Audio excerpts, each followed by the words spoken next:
Assalamualaikum warahmatullahi wabarakatuh. Balik lagi di channel Banyu 286. Dalam video kali ini gue akan memberikan tutorial gimana cara mengganti kampas rem belakang di motor Honda Beat Fi tahun 2014. Nah, ini alat-alatnya yang gue persiapkan sebelumnya, walaupun semuanya ini nggak kepake ya. Jadi gue persiapkan aja supaya nggak bolak-balik ngambil alatnya. Jadi ini ada kunci T, ada kunci sok, ada sikat kawat. Nah, jangan lupa yang utama itu kunci 24 ya. Nah, ini gue kebetulan menggunakan kunci sok, jadi terus ada stempet atau grease atau gemuk, ada oli ya, pelumas. Nah, itu ada kampas remnya sendiri. Nah, ini menampakkan motornya, motor Honda Beat Fi tahun 2014 ya. Jadi ini penggantian pertama nih untuk kampas remnya dari baru.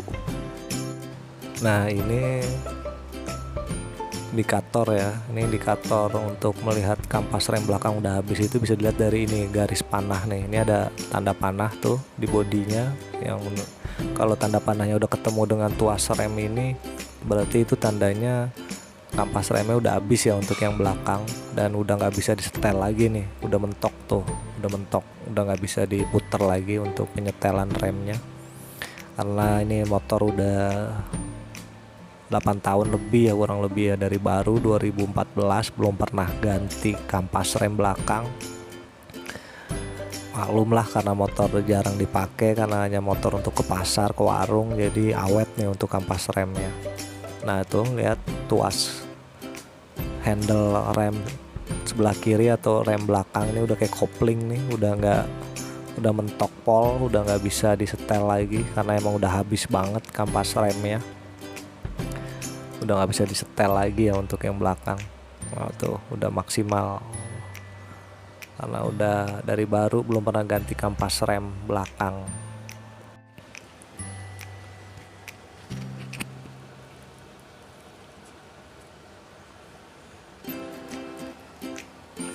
Langsung aja untuk tahap pertama itu dikendorin dulu ya, atau dilepas untuk penyetelan rem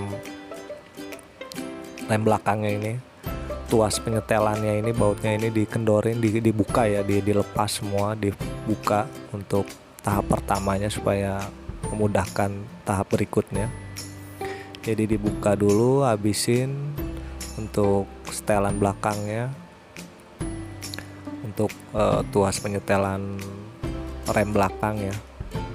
Jadi dibuka dulu untuk step satunya nih. Nah, lanjut untuk step 2 nya atau step berikutnya, kendorin nih untuk baut pegangan knalpot ya. Jadi ini gue copot knalpot ya supaya lebih gampang ya, walaupun bisa juga nggak dicopot knalpotnya, bisa juga diganjel doang untuk ngeluarin ban belakangnya, tapi untuk lebih mudahnya baiknya sih dicopot aja lah biar leluasa space-nya. Nah, ini dikendorin menggunakan kunci T ya, pakai kunci T ukuran 14 nih, baut 14 nih untuk 2 pegangan knalpot. Pakai kunci T 14 mm ya, atau punya kunci ring pas juga bisa, yang penting ukurannya 14 mm. Ini dikendorin aja, dikendorin atau dibuka langsung ya untuk pegangannya.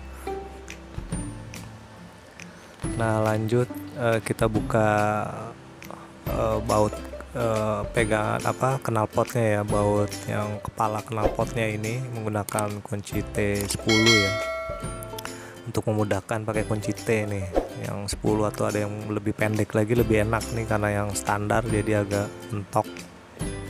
Jadi baiknya motor dimiringin kayak gini ya, supaya lebih memudahkan proses pembukaan bautnya, baut knalpot ini. Nah, ini pakai kunci T ukuran 10 mili ya, tinggal buka aja, putar ke kiri, putar berlawanan arah jarum jam ya.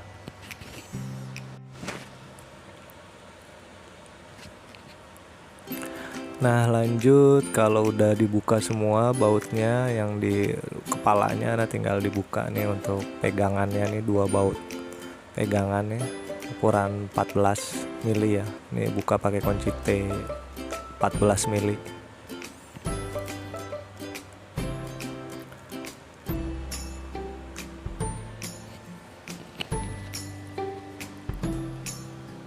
Nah ini kalau udah dibuka semua bautnya tinggal ditarik aja ya, pelan-pelan. Pastikan nggak mentok-mentok, jadi jangan main betot aja, jadi di pelan-pelan aja, lihat digeser-geser untuk buka knalpotnya ini. Nah itu udah kebuka, jangan sampai hilang juga tuh packingnya tuh, kalau hilang ya bocor nanti knalpotnya. Nah lanjut pembukaan roda ya. Pembukaan roda jangan lupa siapin nih balok supaya mempermudah proses pembukaan baut roda ukuran 24 ini ya. Nah ini gue pakai balok supaya menahan jalur roda saat pembukaan kunci 24 ini, roda ini, karena kalau nggak diganjel kayak gini dia muter ya. Kalau cuma ditahan pakai tangan itu susah ya, karena kan keras nih. Jadi saran gue pakai balok atau apalah sejenisnya, yang penting bisa ketahan. Nah ini pakai kunci shock 24. Nah ini udah bisa kebuka. Nah kalau udah bisa kebuka, udah tinggal ditarik, lepas lagi, keluarin lagi baloknya, tinggal dibuka, diputerin aja bannya supaya lebih cepat. Nah tinggal ditahan aja pakai kunci shock atau kunci ring 24, tinggal diputerin aja ke depan untuk membuka bautnya.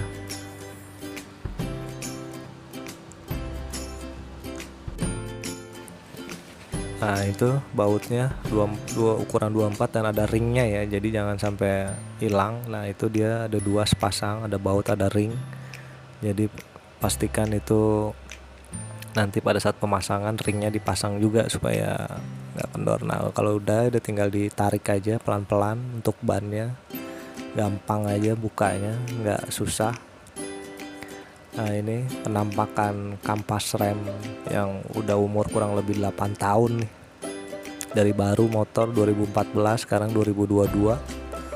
Nah itu tinggal buka aja ya, tinggal gampang bukanya, tinggal ditekuk aja, tarik karena dia per. Nah itu tinggal dibuka dan bersihin aja ya, disikatin atau dikuasin atau disemprot air kompresor ya. Nah lanjut nih, pertama gue bersihin dulu nih untuk rumah tromolnya nih, rumah tromol bannya. Nah pakai sikat kawat yang halus nih,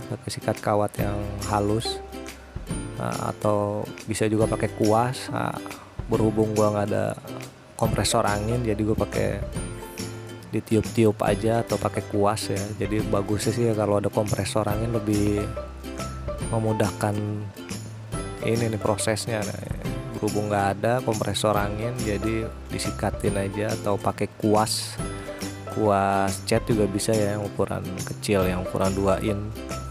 Nah ini pastikan dibersihin, jadi supaya maksimal nanti remnya saat penggantian kampas yang baru ya, jadi nggak kotor. Baiknya dibersihin dulu supaya maksimal, jangan sampai nggak dibersihin ya. Nah itu dibersihin, digosok-gosok aja pakai sikat kawat yang tipis nih, sikat kawat yang halus ya. Nah kalau udah tinggal dikuasin untuk ngeluarin sisa-sisa debunya ya. Jadi untuk mengeluarkan sisa-sisa debunya pakai kuas, karena berhubung nggak ada kompresor angin, jadi gue pakai kuas. Kalau ada kompresor angin lebih enak tuh, tinggal disemprot aja langsung ambiar tuh sisa-sisa serpian kampas rem ya, atau debu-debunya ya.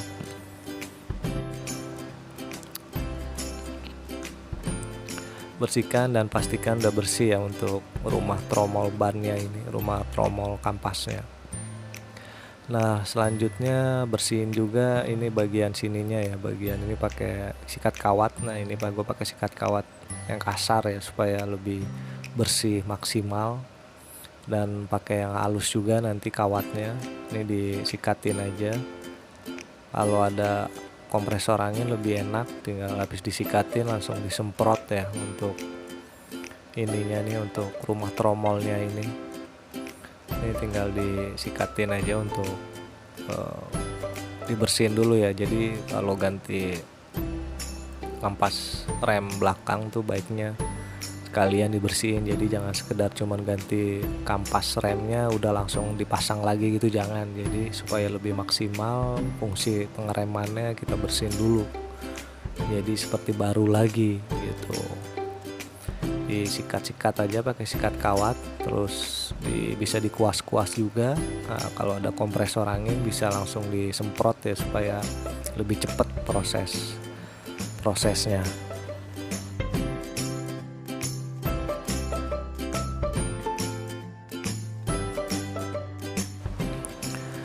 Nah, tadi udah disikatin terus dikuasin ya supaya sisa-sisa debu-debunya bisa tiris. Karena nggak ada kompresor angin, jadi dikuasin aja gini juga maksimal juga, bagus juga kok. Pastikan bersih ya gitu, pastikan sebersih mungkin lah untuk pembersihan ini supaya maksimal fungsi pengeremannya nanti setelah diganti kampas rem yang baru.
Nah, kemudian lanjut nih sekalian nih dibersihin juga nih bagian sininya nih supaya maksimal, mumpung dicopot tuasnya ini dengan dibuka dulu nih baut 10 nih pakai kunci T. Jadi biar sekalian maksimal dibuka juga tuas remnya ya. Jadi takutnya kotor seret, jadi supaya lancar nih proses pengeremannya makin bagus, makin bersih, biar sekalian dibuka aja, gampang bukanya, tinggal ditarik aja, yang penting sesuai jalurnya ya. Di situ ada titiknya, tinggal ditarik, bersihin, dioliin atau dikasih pelumas atau dikasih stempet lagi. Ini tinggal ditarik aja, gampang. Nah ini asnya, nah ini dibersihin ya. Jadi baiknya sekalian dibersihin supaya maksimal. Asnya ini bisa pakai sikat kawat nih yang halus nih, sikat kawat yang halus. Nah, dibersihin atau diamplas halus juga boleh, dilap juga boleh, terserah, bebas. Kalau udah dibersihin tinggal nanti dikasih oli ya, dikasih oli atau dikasih grease atau dikasih stempet atau gemuk bisa juga, biar licin ya, biar dia maksimal nggak seret untuk proses pengereman dan nggak berisik juga gitu saat direm gitu, nggak mendecit gitu. Jadi ini dibersihin dulu dari debu-debu, dari kotoran yang nempel tuh, lihat aja tuh kan. Nah, itu juga tuasnya disikat-sikat pakai sikat kawat yang halus aja nih.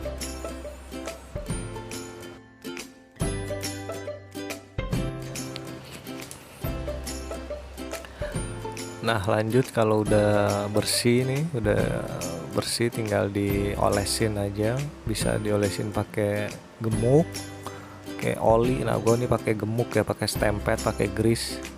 Nah ini gue olesin aja secukupnya ya untuk gemuk. Karena kenapa gue pakai gemuk atau pakai stempet, supaya lebih awet ya jangka panjang. Kalau gemuk ini kan lebih awet ya dibanding oli ya. Kalau oli kan biasanya cepet tirisnya, cepet kering ya. Jadi kalau pakai gemuk atau stempet ini lebih awet untuk pelumasnya ini, jadi lebih awet. Nah ini secukupnya aja, seratain aja di di badan asnya ini, as tuas rem, kampas rem belakang ini. Jadi supaya kerjanya enteng ya, jadi supaya licin, supaya dia nggak berisik juga, nggak mendecit pada saat direm. Biasanya kalau ciri-ciri kotor tuh kalau direm suka bunyi itu. Nah ini nih salah satu fungsi ininya, sebabnya karena ininya udah kering, jadi dia gesek ya kan. Kalau dikasih gemuk ini insya Allah aman lah, cukup lama ya kan.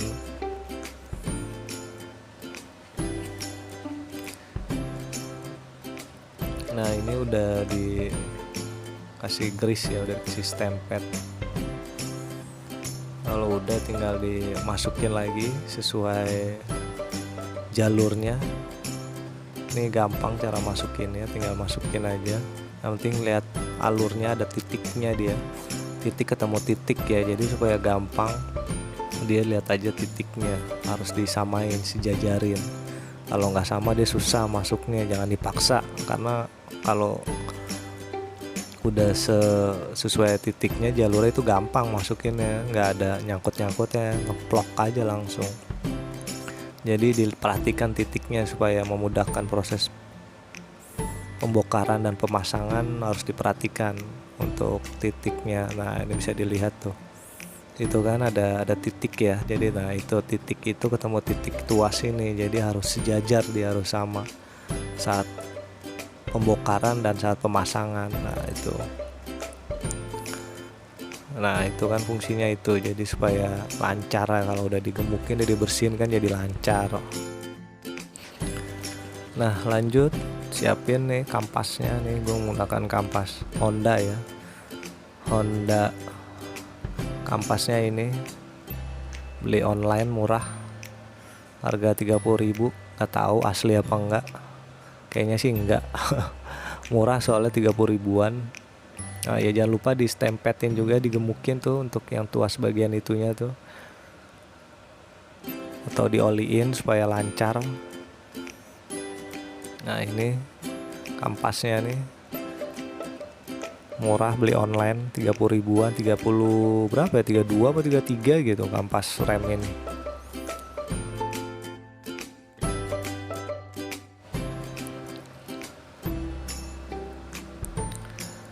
Nah ini penampakan kampas yang lama dan yang barunya nih. Jangan lupa copotin dulu nih pernya ya. Jadi copotin dulu pernya untuk kita pasang di kampas yang baru ya. Untuk pernya ini kita pakai yang lama ya, karena di yang beli tadi nggak ada pernya, jadi pakai yang lama pernya. Nah ini kampas lama dan kampas baru nih gue cocokin sama. Tuh udah habis tuh, untuk yang lama udah habis. Nah ini kampas yang barunya.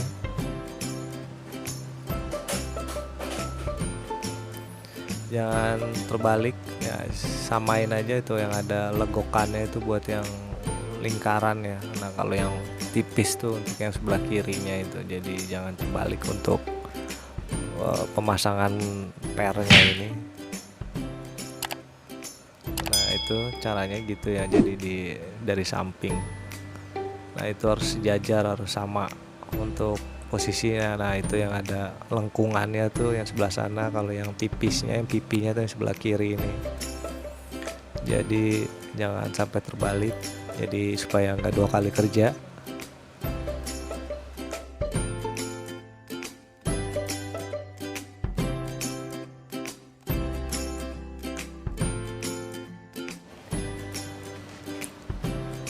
Nah ini udah terpasang ya untuk pernya. Nah itu kalau udah kayak gini tinggal dimasukin aja, tinggal dimasukin, jangan sampai terbalik posisinya. Perhatikan yang ada cekungannya itu yang sebelah sana ya, yang pipi ini sebelah kiri sini. Nah itu tinggal ditarik aja dan pastikan sudah ngeplek ya, udah pas semua, nggak ada yang ngeganjel. Pastikan sisi-sisinya, dan jangan lupa dikasih grease juga atau stempet di bagian tuas yang sebelah sana dan sebelah sininya ya, supaya melumasi, supaya maksimal fungsi remnya. Nah ini kampas barunya, itu yang buletan, yang pipih jangan terbalik posisinya. Seperti itu, jangan lupa di stempet, di grease atau di oliin ya untuk posisi itunya. Nah itu seperti itu fungsi pengeremannya.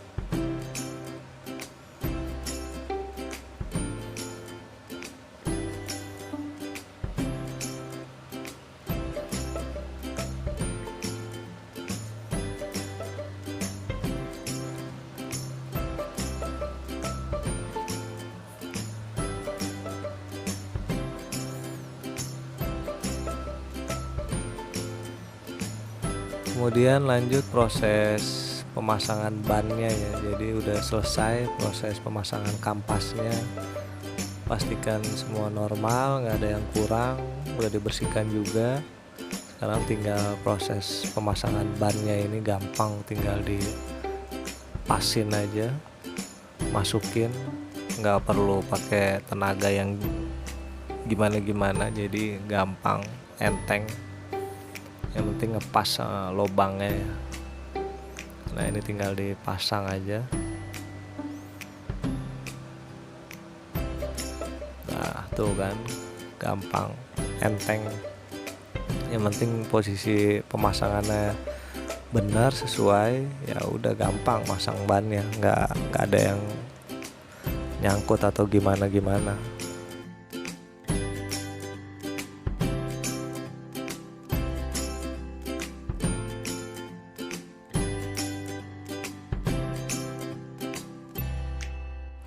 Nah kalau udah pas, jangan lupa pasang baut rodanya, ringnya dulu jangan lupa ya. Jadi ringnya jangan lupa sampai nggak dipasang, jadi pasang dulu ringnya baru murnya ya.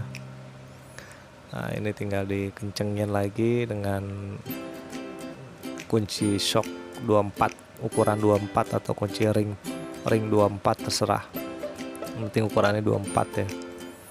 Nah itu tinggal ditahan, tinggal puterin aja bannya ke belakang untuk mempercepat proses pengencangannya, memuterin murnya tersebut. Nah lanjut untuk proses pengencangan, kita gunakan kunci T ya untuk nahan. Nah itu tumpuannya di situ tuh, untuk di tempat rumah baut pegangan knalpot, jadi supaya kuat ya untuk pegangan, untuk penahan roda supaya dia nggak muter pada saat kencenginnya ke atas ya. Nah itu kencengin, jadi dia nahan, untuk kunci T nya itu dia nahan. Nah, pastikan kenceng ya, jadi dikira-kira aja, yang penting kenceng, karena mur roda ya, jadi harus kenceng ya. Jadi tahan kayak gitu. Untuk rodanya pakai kunci T14 supaya gede pegangannya ya. Nah itu pakai kunci shock ya untuk pengencangannya.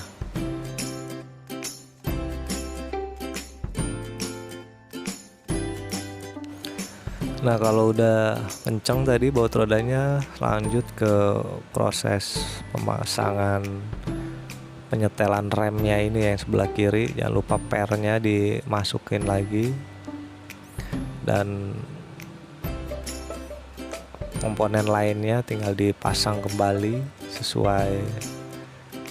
sesuai peruntukannya ya. Jadi setelah dikencengin bannya, tinggal dipasang penyetelan remnya.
Setelah dipasang penyetelan rem, lanjut ke proses pemasangan knalpot ya. Lanjut ke proses pemasangan knalpot ya. Nah, ini dipasin aja, jangan lupa. Untuk mempermudah proses pemasangan, motor dimiringin ya. Dimiringin dulu. Gue lupa kan, jadi harus dimiringin biar gampang proses pemasangan knalpot ini.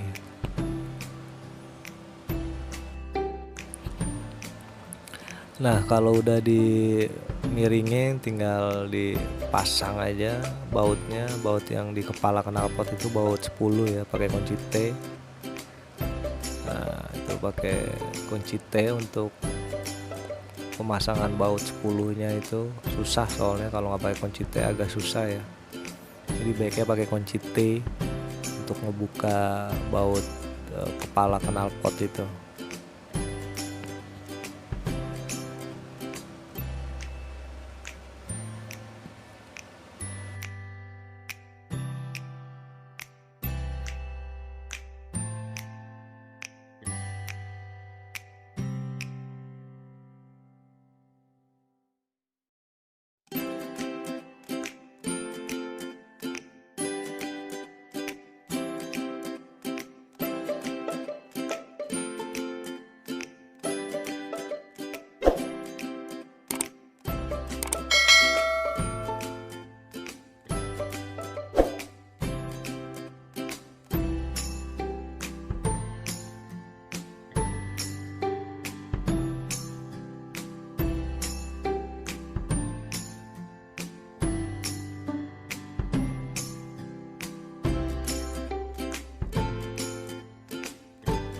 Nah, kencengin pakai kunci T10 ukuran 10 mili.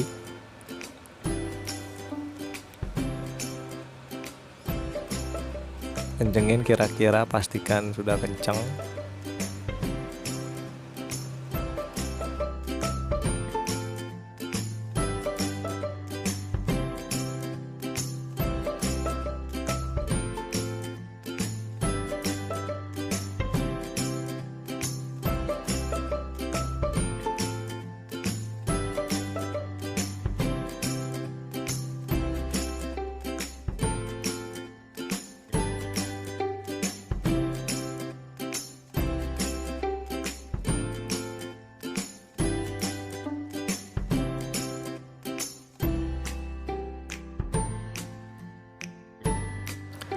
Lanjut ke pasang baut knalpot ya, dan jangan lupa sebelumnya baut knalpot tuh dikasih stempet ya, atau dioliin, digrease supaya nggak susah nanti pada saat pembukaan knalpot lagi untuk ke depannya. Jadi supaya awet juga, bautnya dikasih grease atau stempet atau gemuk atau oli juga boleh. Nah, itu tinggal kencengin untuk baut pegangan knalpot itu ukuran 14 ya, ukuran 14 mm, menggunakan T atau pakai ring atau lainnya bisa. Oke, mungkin cukup sekian video tutorial penggantian kampas rem di motor Honda Beat FI 2014 ini. Kalau ada yang ingin ditanyakan silakan isi di kolom komentar ya, nanti kalau ini bisa gue jawab. Terima kasih bagi yang udah nonton sampai habis. Bila mana berkenan bisa di subscribe, di like. Kalau video ini dianggap bermanfaat bisa di share juga ya. Akhir kata gue ucapin wassalamualaikum warahmatullahi wabarakatuh. Terima kasih.